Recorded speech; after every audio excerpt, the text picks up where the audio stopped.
The train wasn't meant to stop, but a wounded Crow youth changed everything when the conductor chose to lift him aboard. Officials and enforcers, hiding behind cold laws and convenient silence, wanted the boy gone before the truth could reach the next town. But fate had other plans. Jonathan Kelsey made a choice that defied the system and rewrote the ending. And just wait until you see how this quiet act of courage turned into one of the most powerful moments justice ever claimed on the open rails.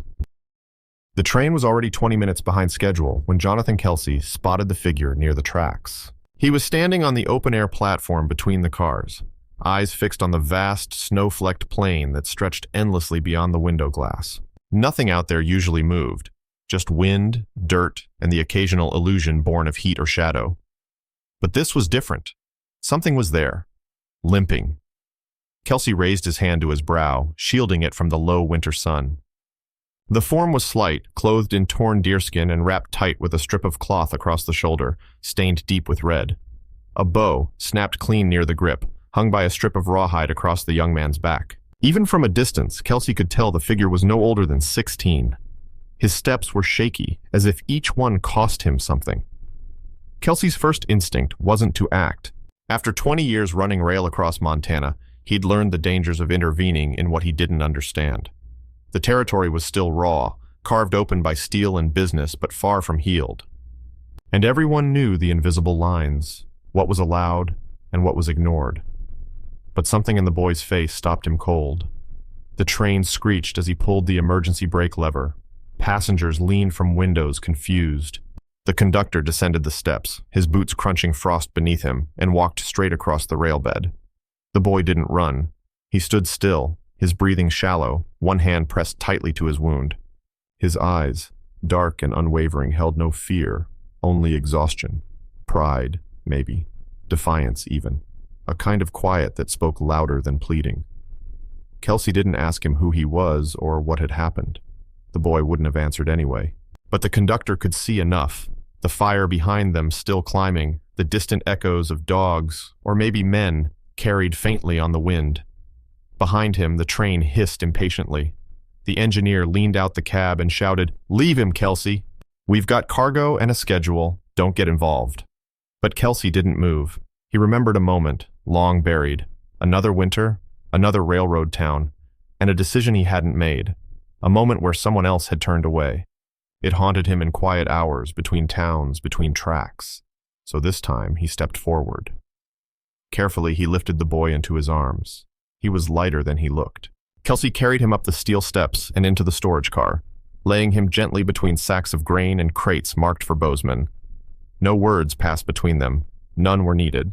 The conductor shut the door behind them and gave one look to the engineer, who shook his head in disbelief and throttled the engine forward. Behind them, the prairie began to stir. What looked like dust clouds rose on the horizon. Riders, maybe. Maybe not, but whatever was coming, it had already started, and the train once again moved forward. The snow gave way to dry prairie as the train carved eastward through Montana's open spine. Inside the last freight car, the boy lay wrapped in an old wool coat. His breathing was shallow but steadier than before. A strip of linen from Kelsey's own satchel bound his shoulder now, tight enough to hold pressure but not enough to restrict. Kelsey sat across from him on a wooden crate, his hat low, arms folded. He hadn't asked for a name yet. He figured if the boy wanted to speak, he would. Some things you don't pull too hard at. They unravel on their own, if they're meant to. The conductor hadn't told the other passengers. They didn't need to know. Most were farmers or traders, eyes fixed on their own ends, the kind of folks who paid for the journey, not the company. But Kelsey knew word would spread anyway. Someone had probably seen him carry the boy aboard. And even if they hadn't, news out here didn't ride horses anymore. It moved faster. It moved on silence, on glances, on who didn't show up where they should have. By the time they pulled into Gray Fox for a brief stop, just 20 minutes to take on water and restoke the engine, the air had already changed. The platform was too quiet. Two men waited near the station building. One wore the brown canvas and brass badge of a county sheriff. The other stood straighter, stiffer, in a dark coat with city buttons and a notebook in hand. Behind them, a third leaned casually on a post, chewing something and watching the train like a hawk circling low. Kelsey stepped down, boots firm on the planks. The sheriff was first to speak. "You picked up trouble outside Livingston," he said plainly. Kelsey didn't blink. "Picked up a wounded boy." "He's Crow," the man in the dark coat added. "And there was an incident near the fort yesterday morning.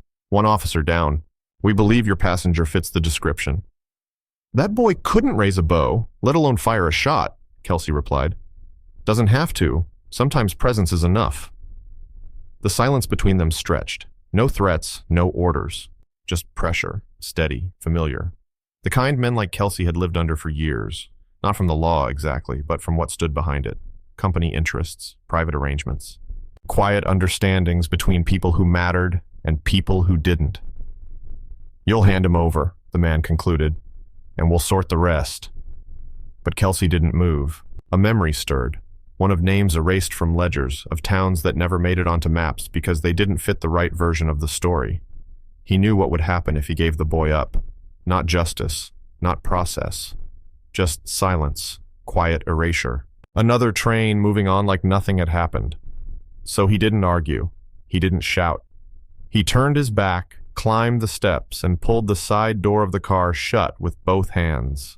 The sheriff shouted something, but the words were lost in the rising steam as Kelsey gave a nod to the engineer. The old man at the throttle hesitated just once, then pulled forward.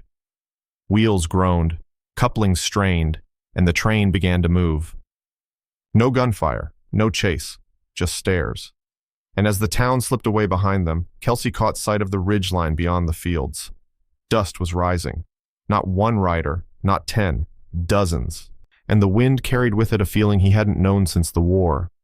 Not fear exactly, but the understanding that whatever was coming, it wouldn't be forgotten. Evening fell over the plains like a drawn curtain, slow, deliberate, and final. The sun slipped beneath the western rim of land, casting long shadows that blurred the horizon into dusk. Inside the freight car, the light turned orange, then gray, then blue. The boy's eyes opened. He didn't speak at first, only followed the dim outline of the man across from him. His breathing had steadied, the bleeding slowed. Kelsey, seated on a crate, had been waiting. "You awake?" A slow nod. "Name?" "Tavish," the boy said quietly. Kelsey tilted his head. "You want to tell me what happened back there?" Tavish hesitated, not out of fear, but calculation. He studied the man, as if weighing whether the truth would matter. Finally, his voice returned, steadier this time. "There was a deal," he said. "A meeting with army men, some from the other side. They were promised land, supplies, if they made it look like my people broke treaty first. Some agreed. I tried to stop it." "You told your leaders?" "I told everyone. No one listened." Kelsey absorbed it silently. He didn't ask for names, locations, or proof. He'd heard enough in his life to know when a story wasn't being made up. Outside, the sound of hooves had started, soft at first, like rain falling far away. Then more, a rhythm that matched the heartbeat of the land itself. Kelsey slid open the side door just enough to look. They were coming. Riders, tens of them, no, hundreds, moving as one, not at a gallop, not charging, just riding. Shadows over the open earth, spears upright, faces unreadable in the growing dark. No shouts, no whistles, just the steady press of presence, the kind of presence that didn't need permission. He closed the door and leaned back against it. "We're being followed," he said quietly. Tavish looked toward the sound and didn't seem surprised. "They're not after you," he said. "They're watching. They're waiting to see." "See what?" "If I die before we reach the ridge." Kelsey met his gaze and saw no fear. Not defiance anymore either, but a kind of deep stillness, like someone who had already accepted the cost of being right too early. The next town was still miles away. The train had slowed slightly on the grade, and the ridgeline ahead was visible only as a smudge against the twilight. Between here and there was nothing but open prairie, and 320 riders behind them. Kelsey stepped outside the freight car, onto the narrow catwalk between cars. Wind tore at his coat. He climbed the short ladder to the roof and stood up, letting the cold bite his face. He could see them now. The riders moved in a loose arc behind the train, silent, perfect. They weren't attacking, they weren't speaking. They were surrounding. A statement, a shield, or a warning. He didn't know which, not yet, but he knew this. Somewhere behind those eyes and paint and movement was a choice. And maybe, for the first time in his long career of following rules, he had made one that wasn't written in any manual. The whistle of the engine cried out across the land. No one answered. The train rolled on, quiet as a breath, under the eyes of the land.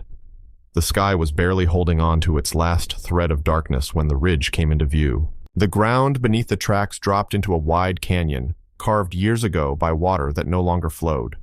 A bridge of iron and timber crossed it, narrow, aged, and just long enough to carry the weight of a train that didn't stop. Kelsey stood beside the engineer in the control cab, scanning the silhouette of the track ahead. Something felt wrong.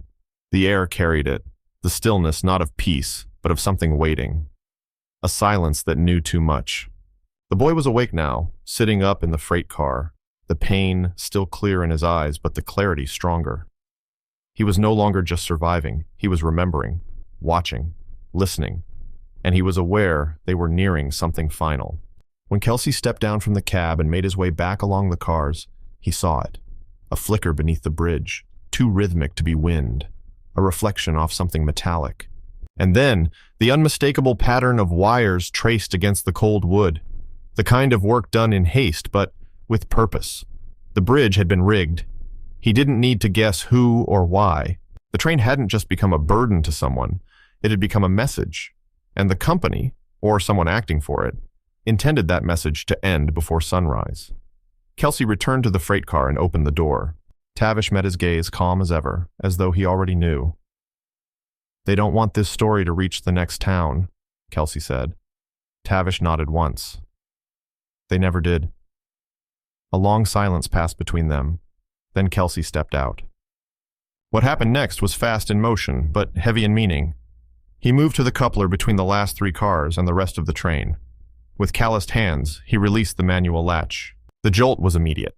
A clank, a strain of tension releasing, then separation. The engine, with just 2 cars ahead, began to pull forward alone. Behind the last 3 cars, one of which held Tavish, slowed as gravity eased them back. The momentum was gone, but the path remained. The train was now split, one part heading for the bridge, one part drifting to a stop. Kelsey climbed back into the cab beside the engineer. The old man looked at him in disbelief. "You know what's ahead," he said. "I do." "We don't need to." "We do." The engine roared louder. As dawn began to break on the edges of the horizon, the forward section of the train moved onto the bridge. The steel groaned under its weight. Below in the canyon, birds scattered into the sky. Then light, not loud, not violent, just sudden, a bloom of flame and smoke in the still, cold air. The front of the train was gone. But the freight car, carrying the boy, had rolled to a stop a mile back, in the quiet grass of the plain.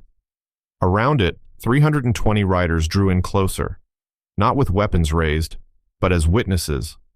No one gave chase. No one needed to. They had seen the choice. Not the one made by a leader or a fighter, but by a man in a conductor's coat who believed one life, if spared, could still shift the weight of the world. Spring came slow that year, like a memory hesitant to return. The wind was softer now, and the grass had begun to rise where the rails once thundered through the valley. The trains still came to Bozeman, but fewer, quieter. People no longer rushed to the station platform. The world had turned its gaze elsewhere, but something stayed.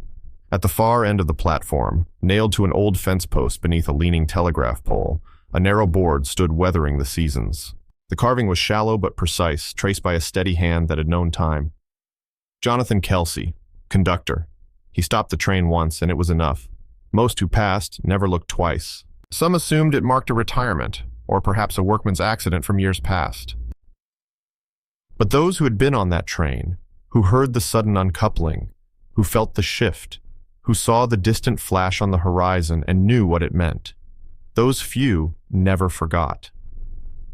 Tavish never told the full story, not to officials, not to strangers. The truth didn't need a witness. It already had one. And yet, within his people, the story moved. Quiet as wind through pine. Not heroic, not tragic. Just true. A boy left to be forgotten, and the man who would not allow it. He returned not to lead, but to live. Years passed, the reservation grew. So did Tavish. He studied, he built, and eventually he founded a school by the river, beneath tall cottonwoods that leaned toward the morning light. Children came from both sides of the land, tribal and settler, sons of merchants, daughters of field hands. No one was turned away. He taught them to ask questions, and when not to. In a small ledger kept near the school's entrance, brittle with age, its corners curled from years of hands thumbing through it, there was a single name written alone on the final page. J. Kelsey. No title, no date, just that. And though the trains no longer ran on those rails, and the bridge had long collapsed into the earth, people still found their way to that place. Not to see a monument, but to feel something else. A decision, once made, still echoing, not with noise, with silence that meant more.